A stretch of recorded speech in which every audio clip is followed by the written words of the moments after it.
Good morning students. Today we are going to start some numerical based on gravitational force. हमने इसके पहले video में basic जो gravitational force के questions थे वो किए थे. आज हम थोड़े एनसीईआरटी वाले जो एडवांस वाले हैं वो करेंगे, है ना, जो कि पेज नंबर 143 से लेके 145 में दिए हुए हैं. तो फर्स्ट मैं ले रही हूँ क्वेश्चन नंबर 12. जो क्वेश्चन नंबर 3 है वो ऑलरेडी मैंने करा दिया है. इसके पहले वाली वीडियो में आप देख सकते हैं कि हमने जो फोर्स की वैल्यू फाइंड आउट की थी और जी की वैल्यू जो फाइंड आउट की थी, है ना. अब फर्स्ट क्वेश्चन जो मैं ले रही हूँ it is question number 12. Gravitational force on the surface of moon is only 1/6 as strong as gravitational force on the earth. What is the weight in newtons of a 10 kg object on the moon and on the earth?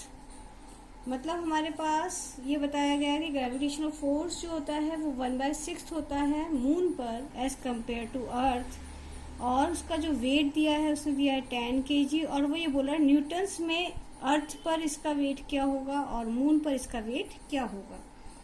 तो सबसे पहले हम देख लेते हैं कि मास क्या दिया हुआ है इसका.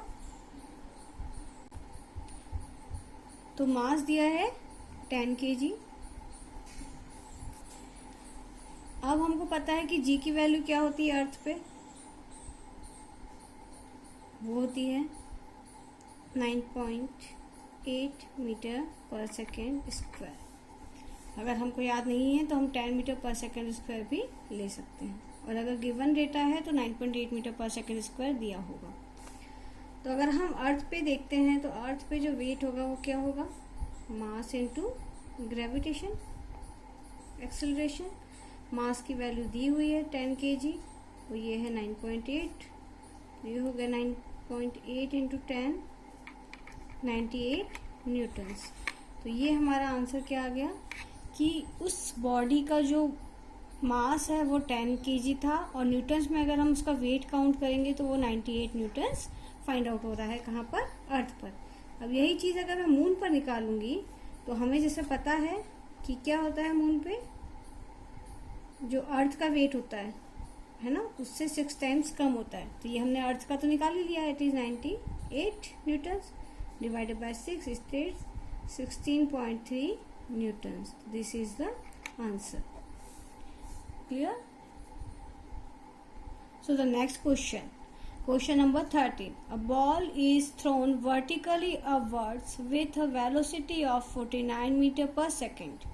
Calculate first the maximum height to which it rises, the total time it takes to return to the surface of the earth. सबसे पहले हमें एज्यूम करना पड़ता है, जब भी हम पढ़ते हैं क्वेश्चन को पढ़ लेंगे, जो हमने बॉल को वर्टिकली फेंका है अपवर्ड्स, और किस वेलोसिटी से फेंका है 49.49 मीटर पर सेकेंड. हमें क्या कैलकुलेट करना है, हाइट कितना वो अचीव करेगा, मैक्सिमम हाइट कितनी अचीव करेगा, और हमें ये भी देखना है कि वो बॉल कितने टाइम में वापस रिटर्न आ जाएगा अर्थ सरफेस पे. तो हम जब भी हम अपवर्ड्स फेंकते हैं, ये मैंने 5 रूल जो इसके पहले वाले वीडियोस में बताए हैं वो आप ज़रूर देख लीजिएगा. जब भी हम अपवर्ड्स कुछ फेंकते हैं तो यहाँ पर जाके हम ये मानते हैं कि वो बॉल रुक गई. जैसे मैंने ये सरफेस एरिया था, मैंने यहाँ से थ्रो किया अपवर्ड्स, है ना, तो ये बॉल किस वेलोसिटी से जा रही है, किसी एक वेलोसिटी से जा रही है जो कि 49 मीटर पर सेकेंड है ना. और ये जब ऊपर जा रही है तो कुछ टाइम बाद ये रुक जाएगी. क्यों? क्योंकि इस पर नेगेटिव जी एप्लीकेबल हो रहा है, क्योंकि जी इसको यहाँ की तरफ अट्रैक्ट कर रहा है, तो माइनस जी एप्लीकेबल हो रहा है, जिसके कारण ये कुछ टाइम बाद रुक जाएगी. तो इसकी जो हम फाइनल वेलोसिटी बोलेंगे वो क्या बोलेंगे, 0. जब भी हम वर्टिकली थ्रो करते हैं किसी चीज़ को तो उसकी फाइनल वेलोसिटी 0 होती है, और जो गिवन वेलोसिटी है वो क्या होगी, इट इज़ इनिशियल वेलोसिटी. जिस वेलोसिटी से हमने उसको थ्रो किया, फाइनल वेलोसिटी कितनी हो गई, 0 हो गई. जी की वैल्यू हमें पता है, अब हमें ये भी पता है अपवर्ड्स फेंक रहे हैं तो जी की वैल्यू क्या होगी, माइनस में होगी. तो ये -9.8 मीटर पर सेकेंड स्क्वायर. ये रिटार्डेशन भी कहलाता है, डी एक्सेलरेशन भी कहलाता है इसी के, क्योंकि जब भी रिटार्डेशन होता है या डी एक्सेलरेशन होता है या नेगेटिव एक्सेलरेशन होता है तभी हमारा कोई भी ऑब्जेक्ट रुक जाता है ना। बिना डी एक्सेलरेशन के अगर हम ब्रेक नहीं लगाएंगे गाड़ी में तो वो नहीं रुकेगी, हमें उसे नेगेटिव एक्सेलरेशन देना पड़ता है। जैसे कि अर्थ ने इस बॉल को नेगेटिव एक्सेलरेशन दिया जिसके कारण ये यहाँ रुक गई और ये वापस अर्थ की तरफ ट्रेवल करने लगी। अब हमारे पास क्या फर्स्ट पॉइंट है, क्या निकालना है, हाइट, मैक्सिमम हाइट निकालना है। तो हमें हाइट के लिए फॉर्मूला फाइंड आउट करना पड़ेगा। 3 फॉर्मूला हमारे पास हैं, तो हमने ले लिया v² = u² + 2gh। v u की वैल्यू भी है, g की वैल्यू है, सिर्फ h की वैल्यू फाइंड आउट करना है। क्योंकि हमारे पास टाइम नहीं दिया है इसलिए हम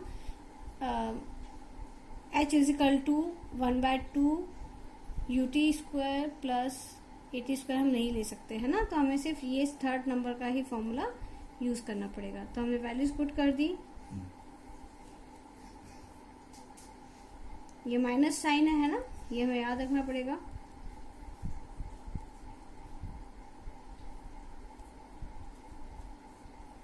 माइनस से माइनस कट गया, अगर हम इसको लेकर जाएंगे तो इट विल बी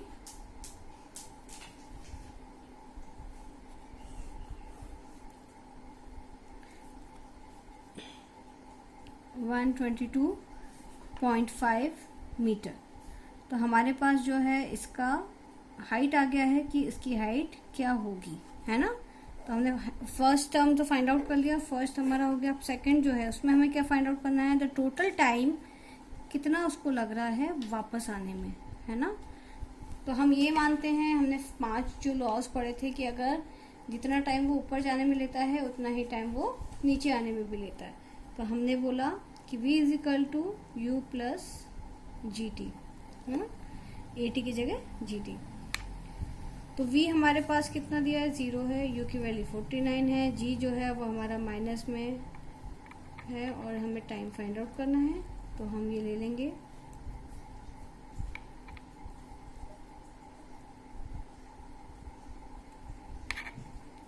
तो हमारा जो टाइम है वो आ जाएगा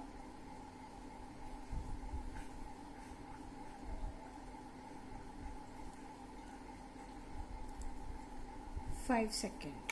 तो दिस इज द आंसर, मतलब उसको नीचे आने में भी 5 सेकेंड्स लगेंगे।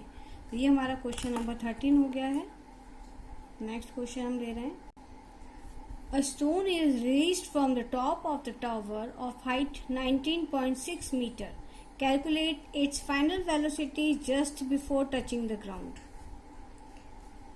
यहाँ से हमने कोई स्टोन को जो है रिलीज किया है ना, तो इसकी जो फाइनल इनिशियल वेलोसिटी होगी वो क्या होगी, 0 होगी। क्यों होगी, क्योंकि ये हमारा रूल है। 5 रूल हमने पढ़े थे, उसमें से एक रूल ये था कि अगर हम किसी चीज को ऊपर से रिलीज करते हैं या ऊपर से थ्रो करते हैं डाउनवर्ड्स, तब क्या होता है, उसकी इनिशियल वेलोसिटी 0 होती है और फाइनल वेलोसिटी जो दी हुई होती है वो होती है, पर फाइनल वेलोसिटी यहाँ पर नहीं दी है। तो हमने लिया कि इसका जो इनिशियल वेलोसिटी है वो क्या है, 0 है। हाइट कितनी दी हुई है, 19.6 दी है। जी की वैल्यू हमें पता है, अब ये पॉजिटिव लगेगी, क्यों, क्योंकि जी भी हमारा डाउनवर्ड्स लग रहा है और ये भी हमारा डाउनवर्ड्स ही आ रहा है। तो ये दोनों वेलोसिटी एक ही तरफ फॉलो कर रही है, मतलब अट्रैक्शन भी इसी तरफ हो रहा है और वो डाउनवर्ड्स भी आ रही है। तो ये हमारा 9.8 मीटर पर सेकेंड स्क्वायर हो जाएगा।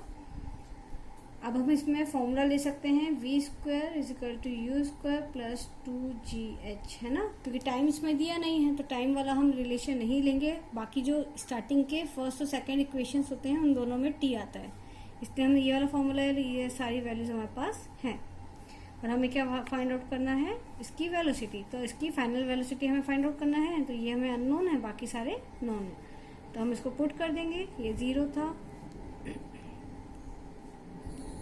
माइनस और प्लस का हमें बहुत ध्यान रखना है कि कहाँ पर वैल्यू माइनस में आएगी और कहाँ पर वैल्यू प्लस में आएगी।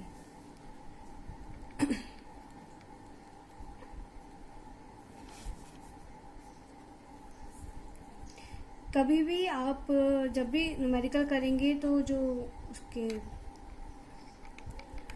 कैलकुलेशंस को जो होता है वो बहुत ही कॉम्प्लिकेटेड नहीं करना है। यहाँ देखिए, अगर मैं इसको इंटू करती हूँ तो 19.6 आ रहा है, स्क्वायर हम लेंगे तो इसका 1 आ जाएगा, है ना, क्योंकि दोनों का स्क्वायर आ रहा था, इसलिए हमें उसको कॉम्प्लिकेटेड नहीं करना। अगर पूरा इंटू करेंगे फिर उसका स्क्वायर निकालेंगे तो it will be time consuming और आपके बहुत सारे क्वेश्चंस छूट जाएंगे। तो हमें शॉर्टकट जितना हो सके उतना हमें कैलकुलेशन शॉर्ट करना है, ठीक है।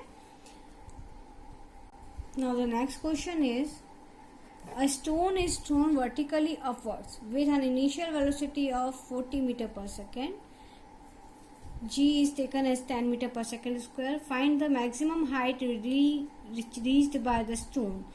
What is the net displacement and the total distance covered by stone when it falls back to the ground? सीधी बात है, उसने क्या बोला, हमने फिर इसको वर्टिकली थ्रो किया किसी स्टोन को, और यहाँ पर हमने बोला एक हाइट पर जाके वो क्या हो जाएगा, रुक जाता है, जैसा कि हमने बोला ही है, क्योंकि नेगेटिव एक्सीलरेशन यहाँ पर एप्लीकेबल हो रहा है। तो हमारे पास जी की वैल्यू भी उसने दी हुई है, उसने हाइट हमें फाइंड आउट करनी है ना। उसने हमें इनिशियल वेलोसिटी दी है, इनिशियल वेलोसिटी कितनी है 40 मीटर पर सेकेंड। अगर नहीं दी होती तो हम कैसे निकालते हैं, हमें ये पता है कि यहाँ पर जो भी ऊपर जाकर क्या होगा, रुक जाएगा, तो फाइनल वेलोसिटी क्या हो जाएगी, 0 हो जाती है जब भी हम किसी को अपवर्ड्स फेंकते हैं, वर्टिकली अपवर्ड्स फेंकते हैं। तो ये हमारा v0 हो गया है। जी की वैल्यू हमारे पास दी हुई है 10 मीटर पर सेकेंड स्क्वायर। हम वर्टिकली अपवर्ड्स फेंक रहे हैं तो ये वैल्यू क्या होगी, माइनस में होगी, ठीक है। तो ये सारे पॉइंट्स हमें पता हैं। अब हम कोई सा भी फॉर्मूला ले सकते हैं। तो हमारे पास क्या फाइंड आउट करना है, हमें टोटल डिस्टेंस कितनी कवर की है वो फाइंड आउट करना, मतलब हाइट। तो इसके लिए सबसे इजी फॉर्मूला है v square plus you square plus 2gh, है ना, क्योंकि सारी वैल्यूज हमारे पास हैं, सिर्फ h की वैल्यू हमें फाइंड आउट करनी है। तो v हमारा 0 है, u हमारा 40 का स्क्वायर हो गया, 2 माइनस 9.8 और h। तो इसका कैलकुलेशन कर लेते हैं। तो 40 माइनस स्क्वायर होगा माइनस 19.6 होगा, ये आपस में कट जाएंगे। फिर हमारा आ जाएगा यहाँ पर h is equal to 40 into 40 upon 19.6। जब हम इसको सॉल्व करेंगे तो हमारा आंसर आएगा 80, सॉरी यहाँ पे 10 दिया हुआ था ना, हमें गिवन 10 था, तो हम 10 लेके चलेंगे, तो ये हो जाएगा 20।